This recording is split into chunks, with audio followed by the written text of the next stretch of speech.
சரியான சாலை இல்ல, படித்தவர்களுக்கு வேலை இல்ல, அடிப்படையாக தேவைப்படுகின்ற விடயங்கள் கூட இல்ல,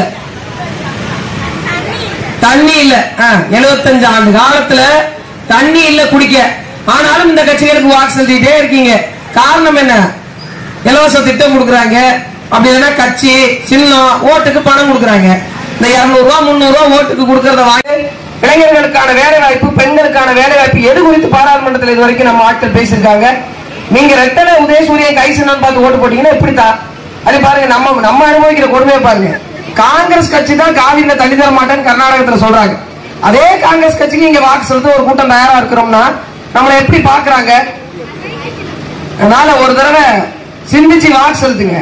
ஒரே ஒரு கிராமத்தை கூட இத்தனை ஆண்டு கால அரசியல் வரலாற்றுல குடிசைகளே இல்லாத பகுதியா மாத்தி காட்ட முடியலமா இவங்களால? அப்புறம் எதுக்கு இவங்களுக்கு வாக்கு? ஒரு முறை வாய்ப்பு கொடுங்க. ஓட்டு பெட்டியில 5வது இடத்துல இருக்கு மைக் சின்னம்.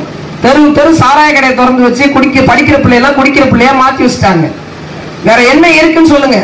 மண் வளம் போச்சு, மலை வளம் போச்சு, கடல் வளம் போச்சு, நிலவளம் போச்சு, நீர் வளம் போச்சு, எல்லாம் போச்சு. அடுத்த தலைமுறை எங்க போய் நிக்க போகுதுன்னே தெரியல.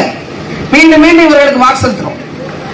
ஒரு முறை சிந்திச்சு சரியான பிள்ளைகளுக்கு வாக்கு செலுத்துங்க. நிலம் வளம் சார்ந்த உரிமை பேசக்கூடிய பிள்ளைகளுக்கு பண்ணுவேன் கொடுத்துருக்காங்களான்னு பாருங்க.